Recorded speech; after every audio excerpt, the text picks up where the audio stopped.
Good evening and welcome to Plain Talk. Thank you so much for joining me. And this evening, as we move into our discussion, my guest this evening is Mr. Clinton Erling. Clinton, as you know, has been one of the very popular up-and-coming youths. We know him from Germans, we know him from Blue Caps, we know him from the Guyana Football Federation, we know him from the Chamber of Commerce. He's been off the scene for some time. We'll find out what he's been doing and what his views on matters as he's been able to observe them over the past few days, and what his plans are for his own career and his role in the future of Guyana. Mr. Erling, thank you very much for joining me in Plain Talk. Thanks a lot, Chris. Thanks for having me, and good evening to your viewers. You've been missing for probably as much as a year. What have you been doing? Well, Chris, I've spent most of the time outside of Guyana. I've been in New York. I was doing a master's degree at Columbia University in sports management. It was a logical extension from after I left the Guyana Football Federation, and being exposed to the inner workings of a large sporting organization, both domestic and international, because we had engagements with CONCACAF and FIFA.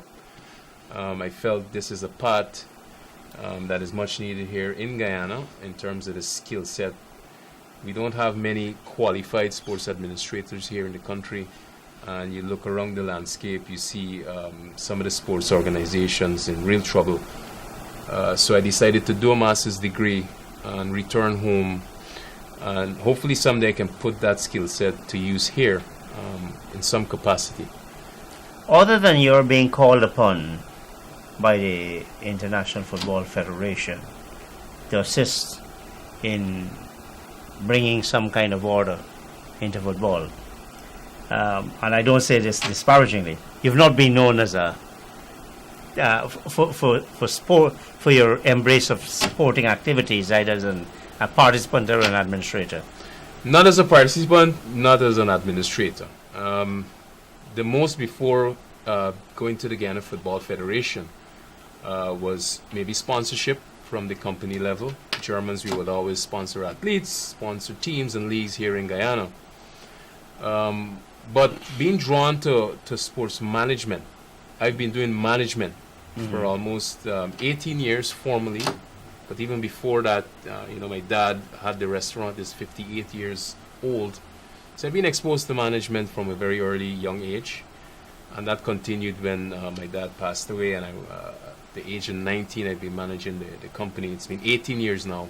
Wow. So the principles that are applicable to business and management is applicable across sectors and industries. So when I was elected the chairman, when FIFA came to Guyana and said, look, we want you to be the chairman of this normalization committee, many folks within the sporting fraternity said, look, he has zero experience in sport administration. What he knows about sport, that committee is going to fail miserably. But we and many of the members on the committee, we had confidence because we knew management. Most of us came from a business background and a leadership management background. And we applied some of the same principles to the Guyana Football Federation. And also when I went to Columbia University, what I basically did was a master's, an MBA, with a concentration in sports administration. What I learned at Columbia in sports administration, I can apply now, and I apply some of the principles to even my own restaurant. Yes. And now I'm looking to even expand the restaurant. I'm going to use some of those same skills that I've learned within the sports management industry to apply there. But it can work across industry, NGOs, public service. So you're saying you took it from your business experience into academia, yes, and then in practice. Now it's going to go the other way. Good the other way around. I said this last year, even before when I left Columbia. I remember saying my parting speech, and I said, look, I wish I had done this 10 years ago, because I would have been an even more effective business manager if I had done that even earlier. Not to say that I turned out badly without the skills, but I think now I'm even more effective. tell me, for someone who has seen all sides, the academic, the practical, um, the, the commercial side of it, are management skills transportable? Can you take it from one activity, one undertaking, into another? Very much so. The leadership side of it, the way you make decision making, how you make decisions, you can transport.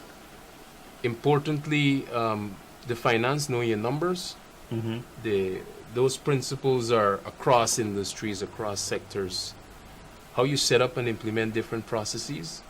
Again, if you come into any organization, that should be one of your primary focus. Look at the existing structure and processes of the organization, transform that, implement new ones, and also the people. You learn a lot how to work and deal with people, how to ensure you got fair and equitable systems in place when you're recruiting people, and ensure also you hire some of the best people to work. Even if you as the lead of the organization lack certain requisite skills, at least you can surround yourself with competent people to fill any gaps that you might have as a leader. Those principles, I call them, people, process, and knowing your numbers and the product. Mm-hmm. Those principles are universal across any industry, any sector, both public and private.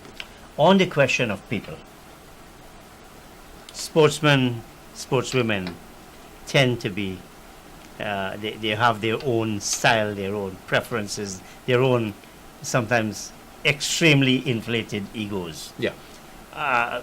You're bringing people from different classes together to work towards a common objective.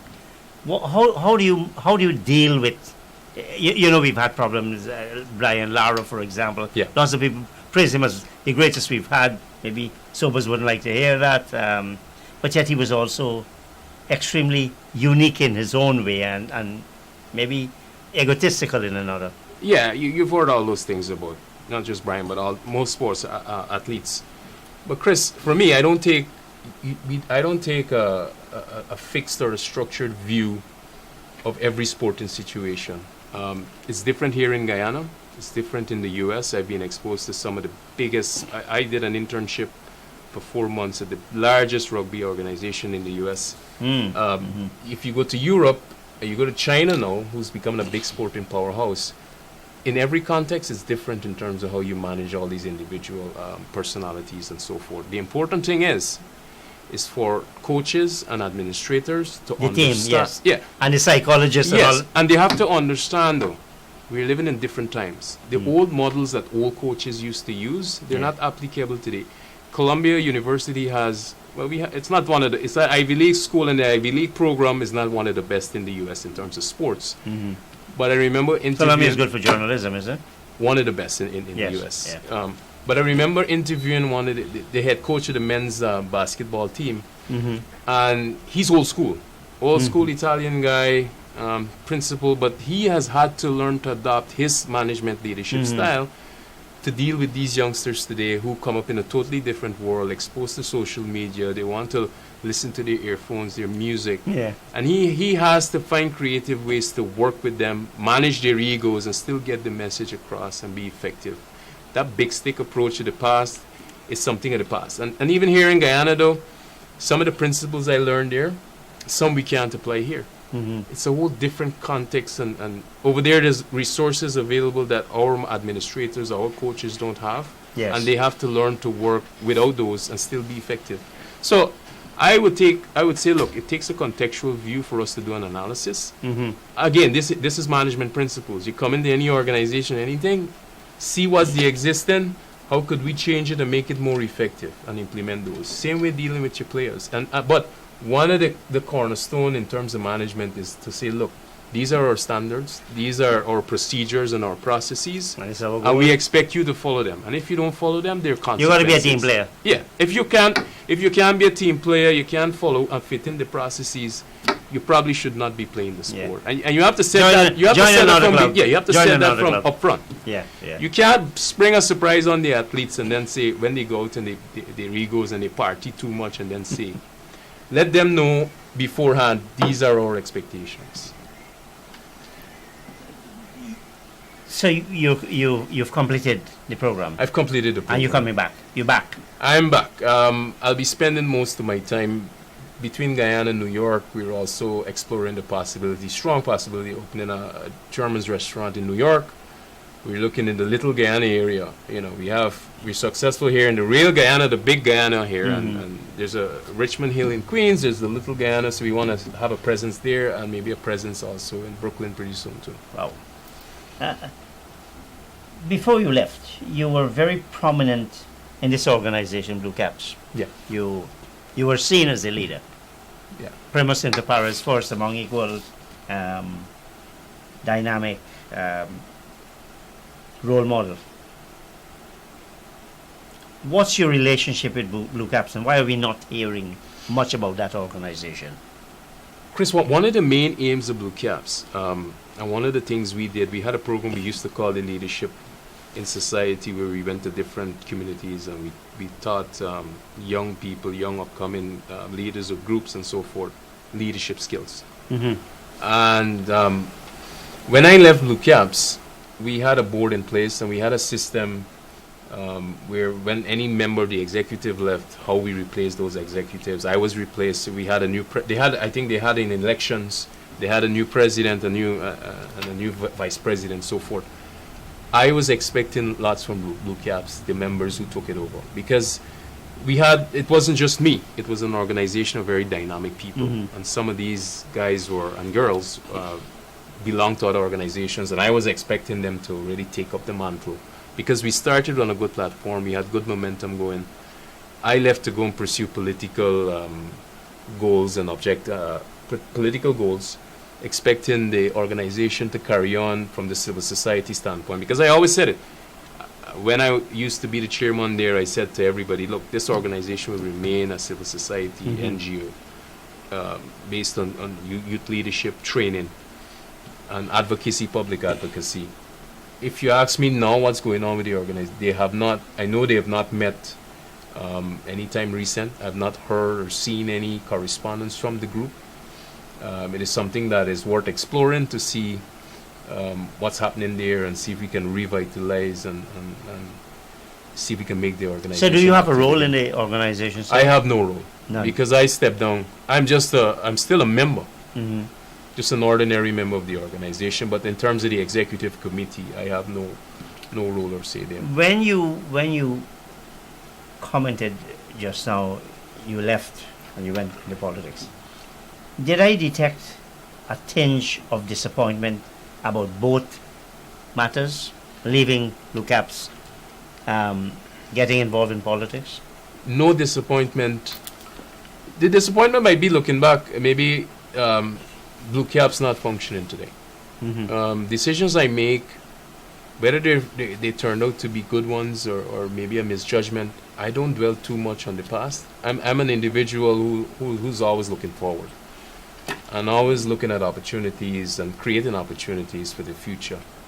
So I don't look back with any decision I've made within the past with any regret, because I've learned from those, and I think today those have made me stronger and more effective and placed me in this position I am now. But isn't it also true that you can't judge a decision by what the results turn out to be, Yeah. but judge it by the factors and the circumstances that prevail at the time of Yeah. the decision? And that's what determines whether or not it was a good or bad It was a decision. good one. Go ahead. No, go on. No, I like I said, I don't view the decision. I think if I look at the circumstances back then, again, I don't know. Maybe I might have made the same decision again, but I prefer to say, look, that was a decision made then with certain expectations, and those expectations didn't happen. And now I'm here looking towards what could be done in the future. Tell me, you've commented objectively, and I trust no member of Blue Caps will see this as a criticism No. of them personally. We're all disappointed in different ways about different things. You left Guyana in when certain things were happening. You've been back for a couple of weeks, I believe. Yeah. Give me your impression of how things are politically in Guyana. Well, I expected when the current government won the elections, and even though I was on the opposition, the PPP platform as a candidate, I really expected much from the current government. And I was hopeful that most of the changes or the promises that the government made, we would have seen them. I remember one of them being Granger had always, every time I had engagements with then opposition leader Granger would always talk about inclusive governance, and that was his priority, and constitutional reform to effect inclusive governance. And today you look at the landscape now politically, and you don't see much of that happening at all. You don't see the government reaching across the aisle, whether or not. I always say, look, good leaders don't belong to any one group or any one party. Well, the president certainly is the president. That's the first job. Yeah, that's the first job. So he should be reaching out to members from across the aisle, even if they're not here in Guyana. But you don't see much of that politically. The political atmosphere seems to be the same. You see lack of transparency. You see lack of consultation. You see some of the issues of, people would call them corruption. So maybe you're just seeing a change in who's leading the country, but you've not really seen any real structural change on the ground to say, look, things are really different today prior to the last elections. We have constitutional offices, for example, that are not being filled. For the first time in Guyana, over an extended period, we don't have a chairperson of GCOM. GCOM, that's one of the issues there. Chris, the GCOM issue is one that I wouldn't just say, for me, it comes across as though our democracy is under threat, or it's almost being undermined in some way. And that's just one example of it. You look and you see, I remember the government came in, and just a few weeks into this government, the tenure, you saw them seizing some lands from some private individuals, and those individuals. Which ones are we talking about? I think this was in Essequibo. It was taken to the courts, and the courts ruled and pronounced that it was illegal for the state to repossess. So it was done legally. It was done illegally. That raised some eyebrows for me. Then we had, It was done legally or illegally? Illegally. The court ruled it was done illegally. Okay, the government, the president didn't have the authority to repossess those private lands from those individuals. This was just recent, but a month ago, I think the ruling came out. But then you had the amendment bill, the broadcast amendment bill, which I had cast to write on and see. And I remember when I saw the clauses that, look, it's mandatory that these private television stations should broadcast public messages or propaganda or whatever you want to call them.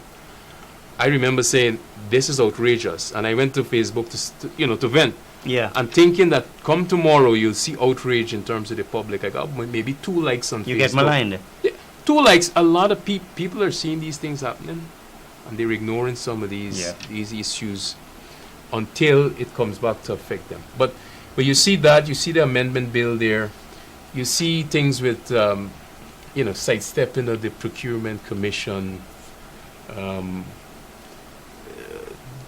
agencies still going behind the procurement commission, issuing tenders and all of that without the approval.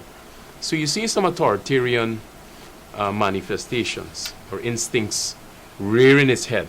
I don't know where it's all going, but I think it's a cause for concern, and I think we all as Guyanese have to be watchful and very protective of the democracy that we have here today.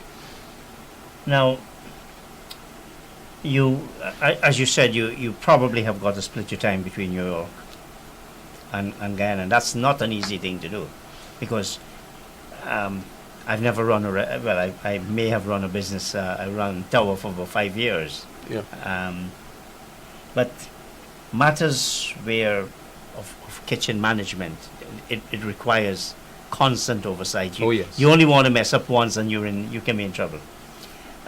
Would you have enough time to give to Guyana what Guyana needs you to give. And I say that not to flatter you, but because I do seriously respect you as one of the quality leaders of our country. Thanks, Chris. Well, I hope so. My business pursuits, right now, that's my priority. The restaurant and maybe doing some other business ventures here and maybe in the U.S. But I think what I've always said to people sometimes is when folks say, look, where do you find time to do all these things? Are you're involved in all these organizations? I said, because the private sector, being in the private sector, it affords you a lot of flexibility once it's done right. And again, I like to talk a lot about the processes of running a business. 10 years ago, the technology that's available now Yes. that we use to run the restaurant, we didn't have them 10 years ago. And the skills that I've learned over those years in terms of perfecting or improving the processes we have today, I didn't have it 10 years ago. It was a harder task then. Now it's easier in terms of managing the restaurant. Even when you go internationally, I can use the cloud system that we use, our point-of-sale system, and link all our restaurants into one and really have a good control on even when I was in New York, a lot of the planning for the restaurant here, like the menu and seeing how sales are, what's selling and all that stuff, I was behind that. A lot of what we do now is data driven. We use quantitative analysis, look at the data, and make decisions based on those. In the past, it used to be guesswork. I basically used to say we estimate that we sold so much, or we did so much, or this was the cost. But now we look at the data, we spot anomalies in that data sometime, and then we ask questions, what's going on here? And we get real-time data. I can pick up my cell phone now during the day in New York or anywhere in the world, and I'll see exactly when the cashier punched in an entry into that system, and what's sold and what wasn't sold, and what's our best-selling item. I can go to banks now and tell them I know my cost percentages to a T. I know if I go into a new market, how much it might cost me.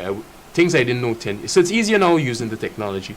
But I think once we can, I can succeed at business, and not just me or anybody else, if you're an entrepreneur, it affords you flexibility to get yourself involved in civic life, which I think is an important requirement. Are you distinguishing between civic and political?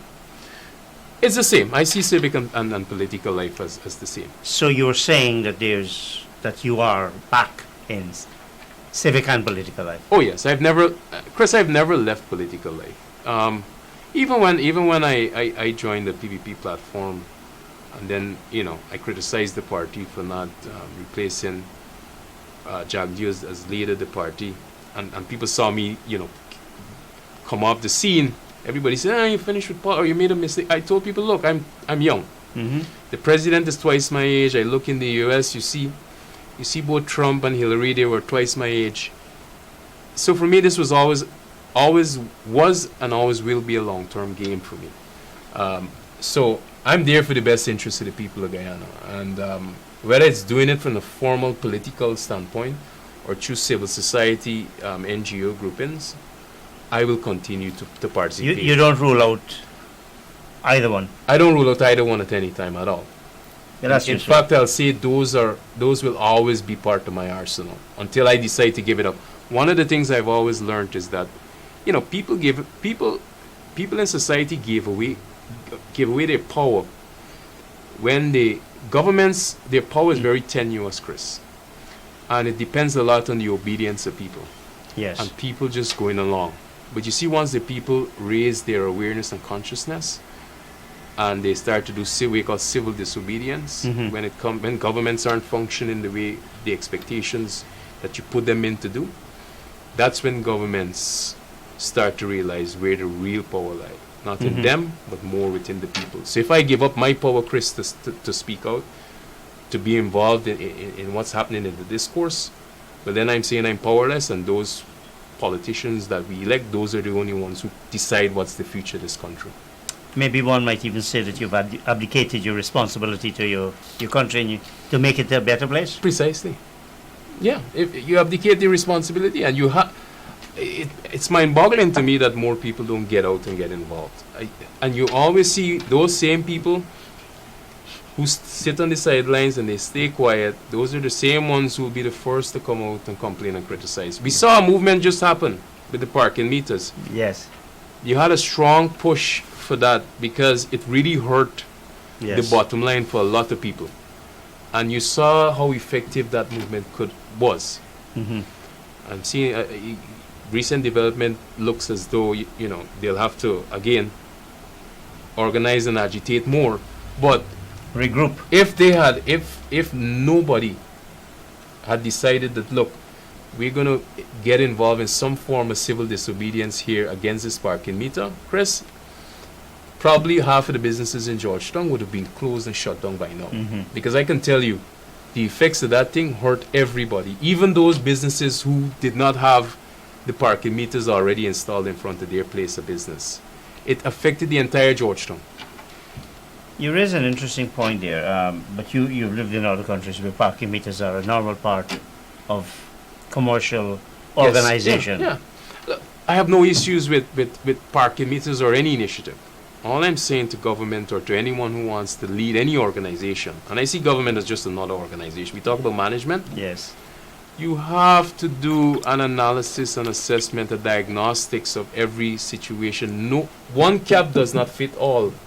I don't want you to tell me this parking meter in New York when I see the average New Yorker making $50,000 a year. I had an internship where I was making more money on my internship stipend at the end of the month than CEOs make here in Guyana. Mm-hmm. How can we compare that to the realities here in a country in Guyana where the GDP per capita income is one of the lowest in this entire hemisphere? Yeah. It's around $3,000. And then ask with all the additional burdens, financial burdens, taxes, fees, licenses that they already have to pay. And ask those people, we pay VAT and taxes on water and electricity, which is unreliable. Both are unreliable. And then you say, look, oh yeah, pay property taxes too, but yet we want to also now pay more monies towards parking meters. And then when those parking meters, it's not me saying this, the public decided, Yes. after it was implemented, Chris, the public decided we're not going to go and park. The streets were ghost towns for days and months when that thing was implemented. Yes. The persons So behind the movement exactly came on the program on a number of occasions. So then it affected all the business. So the same people you're going after for the taxes to pay and contribute to growing and developing Guyana, those are the people who suffer the most. Private investment is one of the most important. Besides government, it's private investment that fuels an economy. In fact, for Guyana, I know I've had discussions with you even on this program. Government spending is always huge. And I see the previous budget was a big one, which is great. But then look at the taxes. 88% of the revenues the government generate comes from taxes and so forth. The majority of those come from the private sector. Mm-hmm. You look at imports, you look at who collecting the VAT, who got to create those industry, who creating the jobs to pay the income taxes. The private sector is involved in all of that. And in fact, I'll argue this.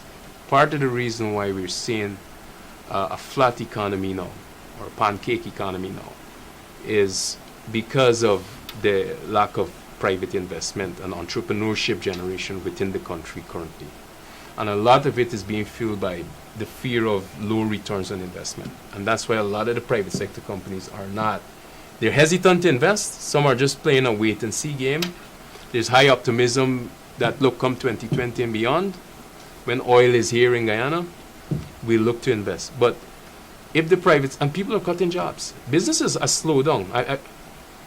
I've always said that Germans is a barometer of what's happening in the economy. I tell people this over and over. I see it. It's a measure of the strength of the economy. Always. Since I remember in 1999, I've been saying that in a restaurant when I was 19 years old. And I remember every time the economy went up, people spend. They get disposable income, they come and they spend. You just had the summer months just gone, everybody come out, they spend. But what we're seeing today is it's unprecedented in terms of the downturn throughout. Mm-hmm. And then every day I'm hearing about businesses closing. Some just open just a mere year and a half, 2 years. Some of them are international franchises that would come here. You think these franchises coming in would create this excitement and last for a long time. Those are shutting down in no time, Chris. Oil is not going to solve the problem, all our problems, is it? I don't know. Well, can a single sector ever do that? Do you know of any country It's where not- any single sector has carried the entire economy on a sustained basis? it won't carry the entire economy, but as in Trinidad, sometimes it carries more than half of the economy in terms of receipts if you're looking at it from a revenue standpoint. Mhm. If you're looking at it from a developmental standpoint, that's a different question. And if we don't have the necessary safeguards in place, and we don't have the necessary investment planning that's necessary, and how we expend these funds, and the institutions to ensure that, look, if we talk that corruption was bad a few years ago or today, Mhm. when oil revenues come on stream, and if the figures are as high as people are projecting, I don't know what those figures might be, because we might find more oil or discover more oil, more entrants might come in there. But let's say the revenues are doubled or tripled from current levels today, whoever's managing those resources, and all stakeholders, we have to design plans to ensure that monies reach to the people who most need it within the country, to ensure that at the community level, health level, the social level, that people are coming out of poverty. And the funds aren't being you got politicians involved in corrupt schemes, and money is being wasted on projects that we don't need. One of the things we don't do here, and I don't see policymakers doing, again, we don't analyze, do the diagnostics, and we don't prioritize what are our most binding constraints, and work to fix those constraints. There's many economic models out there that governments can employ, and if they don't understand what I'm talking about, you can there's economists that you can bring for consultations, or they're local people Yes.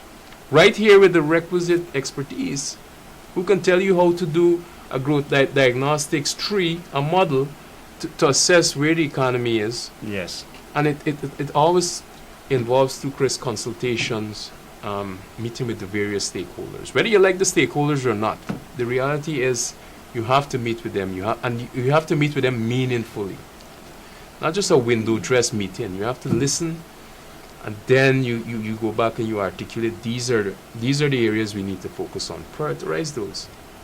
And then focus on fixing those and move on to the next as you go. We don't prioritize here, so But Clinton, even before you prioritize, you have to have an overarching vision for your country. and you have to have a vision. That's the thing you don't see. I've been on your show. I came here late 2015. I came back last year. I think that was the last time I came, and I wrote about 5 letters, I think, at the end of 2015. Close to 4 or 5 to the editor, complaining every time, saying, and that's one of the reasons I got fed up and said, look, these guys aren't listening, so I might as well stop. Yeah. Where is your vision? Where is your plan? Where is the plan for the country? Where you see the country going economically? And I've not, 2.5 years in, Yeah. I'm still waiting to see that plan. Chris, I don't know how you can manage something without a strategic vision as to where you want to see this go. It means things are working disjointedly. Can I ask you, is it that because you went and you did an MBA that you're becoming theoretical, and these guys who are running this country know it better than all of us? It's not. No, some of the things I talk about, though, Chris, they're not rocket science. I tell people, if the president gets up tomorrow, and he decides that he wants to change, there's numerous things that he can change tomorrow, and a lot of it will just involve not even us spending a lot of monies to really start to see changes within the country. If I said to you earlier, there's low levels of private sector investment. One of the things the government got to look at, what's causing that? Is it high cost of credit? Should we go talk to the banks to see how we can bring down credit so that people can borrow more? Is it something structural? Is the tax system the problem here, that people are running and not spending the monies? How can we facilitate? Could we offer an amnesty to the private sector for a month or two for them to, the penalties and those interests, could we waive that for a month or two, and then say, look, guys, we're giving you a fair shot, clear these arrears, but we're going to come after you, strengthen the GRA to collect the taxes even more. But you have to do it in such a way where you consulted. Or also go to Linden, go to Berbice, go to some of these areas, economically depressed areas, and set up economic zones. Encourage investment away from Georgetown, the center, and build some of the infrastructure around those areas. So there's many things you got to look at to say, how do we help the private sector? Because you cannot take a confrontational approach. Even when the private sector commission, sometimes they will come up with statements that are sometimes outlandish, and I'll be the first to admit that. But as a government, you should not respond in kind. You should always be listening to the private sector to hear what they're saying and try to address some of those concerns. And if you're going to respond to them with empirical data and facts. I want to take you now. I'm sure the viewers must be wondering, well, does Ram know what he's supposed to be talking about tonight? We have on the screen reforming the marijuana laws. You know, Clinton, that a member of the Alliance for Change has been trying to get some changes to the marijuana laws that are, quite frankly, draconian. I saw you early in the week. You told me about this organization, SMART, Society for Marijuana Advocates for Reform and Treatment, SMART. Tell us about this organization, please. All right, SMART. And we have 20 minutes to discuss. SMART is it's a new organization that we just had our first meeting just about a week and a half ago. A few of us came up and decided, look, we need to discuss the issue of the current marijuana laws under the Narcotics, Drugs, and Psychotropic Act.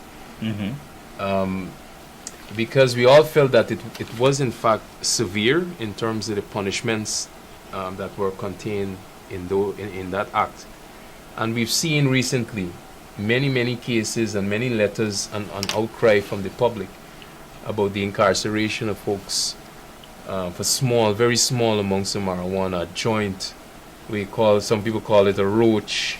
You know, things that are sometimes people go into jail for 3 to 5 years, so maybe, a couple ounces or even less than an ounce of marijuana. In fact, the current law, that same act that I spoke of, the Narcotics Act, states that anything above 15 grams is trafficking. So when Michael Carrington, the Member of Parliament, who has drafted some changes to that act, he's asking for Section 4 of that act to be amended to state that marijuana possession of a certain amount is not punishable by a person going to jail or prison. You're going to decriminalize marijuana. So it's still illegal, and this is a distinction. Decriminalization and legalization, they're two different concepts. One is we're not asking for it to be legal and anybody can go and purchase and smoke any amounts of marijuana. We're asking for small amounts for it to be it's not a criminal offense, but a simple ticketed offense. And he's saying a fine or community service should be instituted as opposed to going to jail. The fine that he's proposing is $10,000, which our organization feels is too draconian, still and severe, because there's lots of people from the poorer communities who can't afford $10,000. He's also asking for them to raise the level of possession from 15 grams to 55 grams. He's also looking at Section 12, which explain it a little bit more into your grams. The guys who talk about joints. How many cigarettes would a 15 grams? I don't, Chris. It's a small 15 grams. I don't even know because I don't smoke. I'm not a marijuana smoker. I'm not a cigarette smoker. But I know it's a very small amount. So it can be trafficking. I mean, trafficking. Yeah, it's less than even an ounce. And if you know an ounce of flour or something is really small amounts we're talking about. Anything above that 15 currently is trafficking. And anything, so he's asking to raise it to 55, closer to 2 ounces. Which again is another small amount, but should be sufficient if you're using it for recreational purposes or you just... But that can't be trafficking. If I go and buy it and using it for myself, and this is not an endorsement of it, mind you, but I'm not trafficking in it. But that's how the law puts it currently. And You know the have- saying, the law, one needs to qualify it. If the law says that, the law is an ass. Yeah, yes, and but we've seen the prisons, and we got all the prison problems that's happening now.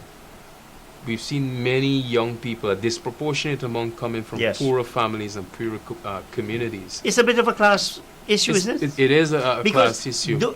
I think it would be so misleading to believe that there's only poor people who sit at the street corner, use marijuana. Smoke a joint. So it's happening at every levels of the society. But who gets the ones who are prosecuted? Are prosecuted or locked up are those coming from the poorer community. So we separating, and we families, because of this current law and the way it's structured. So our organization is saying, look, we support the amendments being advanced by MP Carrington, but we also feel the amendments, those do not go far enough, and more should be done in terms of marijuana reform laws here in Guyana, including asking for certain exemptions, and exemptions to include, persons who practice the Rastafarian faith.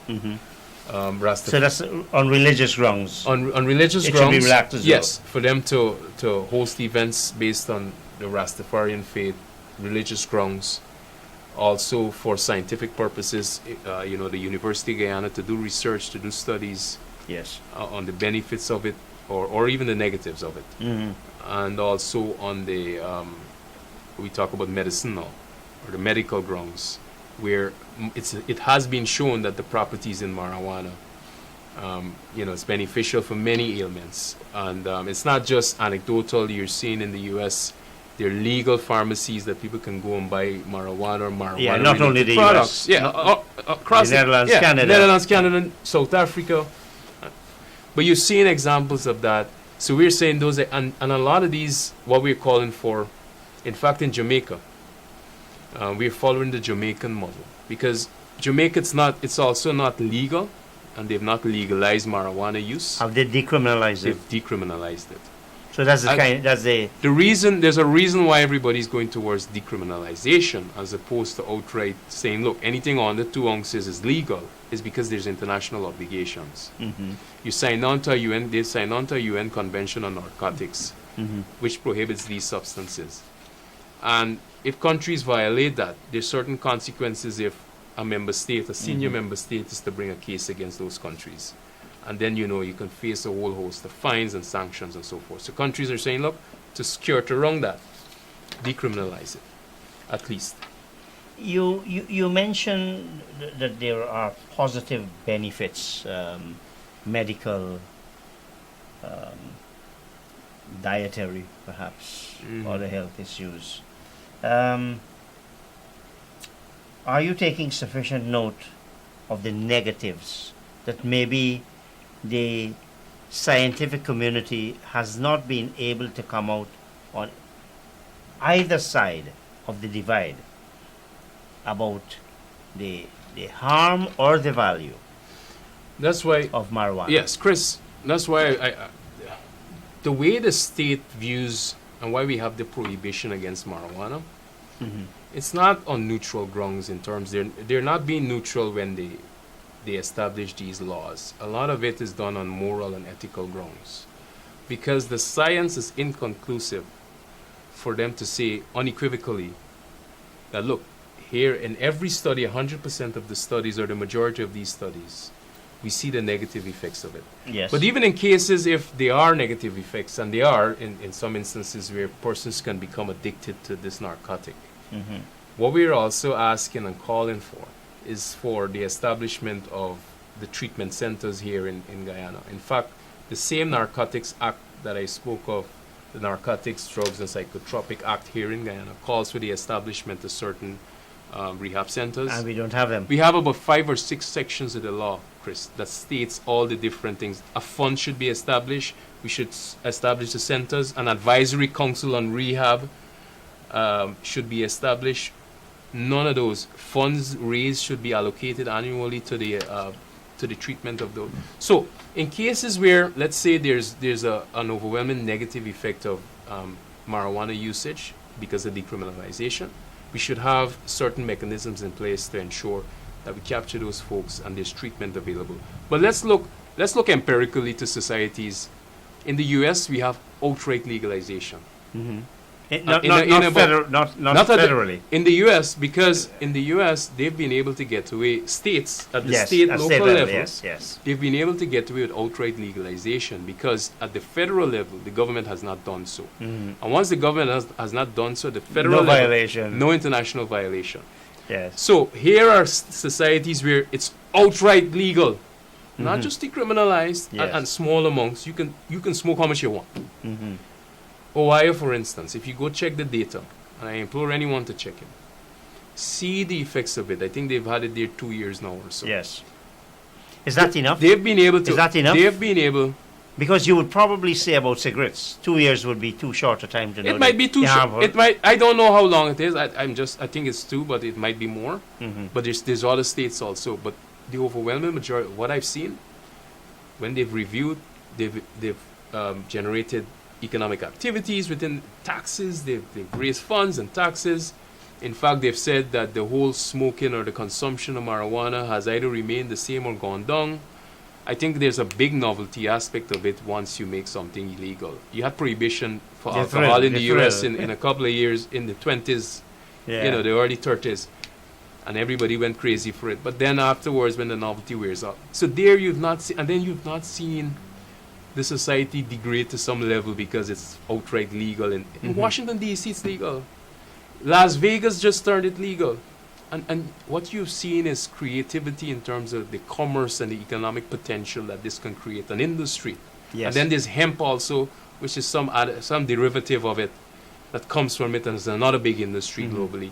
So we need to really examine all these things as opposed to just, oh, I heard marijuana is bad for you, you should not use it. And because we've had these laws forever, we should just ignore. At least, at minimum, let's start and have these conversations and start by amending the laws in terms of decriminalization so we don't just incarcerate young people or poor families, people from poor backgrounds. And the consequences, and it's not just there. It's disproportionate. Yeah. They can't sometimes come out, can't get a job, and their family, their child. You and their destroy their child- entire lives just because of a piece of and joint. they've Just yesterday, a guy 60 grams, I think it was, 60 grams, and he's facing 3 to 5 years in prison for a small joint that the police found on him. That is not and fair. It's not and proportionate. the state has to finance that cost. The benefits of the law or the prohibition against marijuana is less than the consequences of it, because we spend more money in the end trying to, when we incarcerate an individual, than maybe we talk about the addiction or so. In fact, we just have like 1 or 2 rehab centers in Guyana. If it was such a serious problem, we would have seen an outcry for more of those, and you would have seen more and more people running into it. The discussion often about marijuana and its removal, decriminalization, often gets caught up with cigarettes Mm-hmm. and alcohol. Must there be that nexus? Yes, for me, yes. Because what has happened? The state has taken up a paternalistic role. And it's based on the premise that the society are not rational enough to make decisions on their own. For me, the use of small amounts of marijuana for recreational use is a personal issue. In fact, the consequences is to the individual who would use it. Most of it would be to them. Mm-hmm. And the state. Except if there's a public health issue, Mhm. the state, in fact, and the other taxpayers have to stump up the money to address it, though, isn't it? The consequences. Yes, but that's where I'm saying the state determines whether it is a health issue, because again the studies are inconclusive, and then you have the state saying that, look, smoking cigarettes, nicotine, caffeine, even sugar, fats, and all these other things that they're just as debatable in terms of their consequences to society. Alcohol and all these things are just as debatable as the debate for marijuana. Why then single out one to say you as an individual can decide to smoke a joint of marijuana, a small amount, but it's okay for you to. We know studies that show that, look, too much sugar consumption, diabetes, fat consumption, you might get some heart disease. Public health matter. Yes. Cigarettes, the same thing, public health matter. As a matter of fact, on cigarettes, they say smoking kills. Yes, smoking kills. They tell you to write it and put a full warning on it. But yet you And can yet they smoke love what it. you want. Yeah. Drinking, you go into some of the communities here in Guyana, Chris, and you see some negative effects of it. Again, public health issue. Why then single out one then? I'm saying you got to be fair and keep it across the board. Why do you think? You said your group, SMART, Yes. is not only supportive of what Michael Carrington Very MP supportive. is doing, but feels he's not going far enough. But he hasn't succeeded as a member of parliament and a leading member of a leading political party. Why do you think SMART will succeed? We've met with Michael and we've asked the same question. He is optimistic that he'll bring the bill back into the next sitting of the parliament, and the bill should go through or go to select committee for further discussion, and maybe even amend it more to include the views from organizations like SMART, the Rastafari Council, which we're a partner organization. What we intend to do is to advocate even more vociferously and highlight the issues from using more creative and different methods as opposed to what some of the groups have done in the past. What about a petition to the National Assembly? A petition that's on the cards. We have some other things on the cards. I don't want to say all the things we'll do. The only thing I would ask and implore the viewers tonight is, look, get involved. If it's SMART with the Rastafari Council, just get involved in terms of making your voices heard on this issue. We will soon be issuing or handing out registration forms to join and be part of SMART, so that you can help us to advocate on this issue. But this is not an issue based on just the Rastafari community or people who like to smoke marijuana. In fact, Because you raise a number of I don't issues. smoke. I don't smoke any form of cigarette or marijuana at all. Period. Mm-hmm. It's a human rights issue, but I don't want to say what we'll do in terms of everything. But I think there's some approaches that might be different from what you've seen and revolutionary. I think the public just needs to be on our side with this. Could we get back to the question? If Michael, who is a leading member of a leading political party, couldn't succeed, why does SMART think it will? Because again, Chris, it's about just using a different approach to advocacy. Again, we're going to argue and look at this issue from a human rights standpoint also. Like I said, I don't want to say much about some of the advocacy approaches. You'll see them happening, but we intend to engage with the same political parties who sit in parliament. I just hear the leader of the opposition saying that, look, they're open to decriminalizing the marijuana. So we meet with them, meet with the government, meet with Michael's own party, which is the AFC, and to see why they, being a major part of the coalition, with the majority in the parliament, they can get the bill on the floor for it to go to select committee to even be discussed and to get their perspective. But we will not rule out any avenue, whether it be through the legislature, through the executive, meeting the president, or through the judiciary. We'll use all the avenues available to us. We talked about it earlier about a class issue. It's a class issue as well. Your parliamentarians are really just middle class people who they probably would use as much alcohol and cigarettes, but somehow they think, oh, marijuana is for them boys down someplace else. That's the perception. That's the negative perception of the society. Even from me, folks look at me, boy, really? This is what you're doing? Oh, you went from being the Chamber of Commerce president and the Private Sector Commission vice president. You're advocating for. It is a class issue. So it's surprising for some people to see, me being a businessman within the society, advocating on this issue. And I think that's part of the problem there. Some folks just don't want to touch it. because it it might leave a negative stereotype on who you are as a person and all of that. But the other issue, as you suggested, Michael Carrington feels he's getting a difficulty getting this bill to the national. Something is wrong with our democracy. If a member of parliament can't have, we have private members' bills. These people can do it all the time. In fact, as you said, the leader of the opposition has indicated, we don't hear about this, we only got one seat majority anymore. Apparently that was for a different era. That was a different time. But let the PPP, let the opposition bring the action and Bring Michael the action. and Michael Carrington support it. That's all you need. Well, Because it doesn't matter who brings it, it's the results that matter. But you see, Chris, again, I love the way you put it there, because where you'll see it's a political issue. I'm sure if Michael Carrington feels so strongly and passionately about this issue, and he can bring it or convince his colleagues that this is a bill worth bringing to this National Assembly, it tells me that it's more than him not being able to bring it, and more it's a political issue. I don't know why the political parties would see a disadvantage to bringing it, but it's certainly some among the politics at play there. But yeah, that's an interesting point in terms of using the PPP and all that, and Michael being on board. That will be interesting. But that's something we'll meet with them and discuss, the parties. How do you rate your chances of success?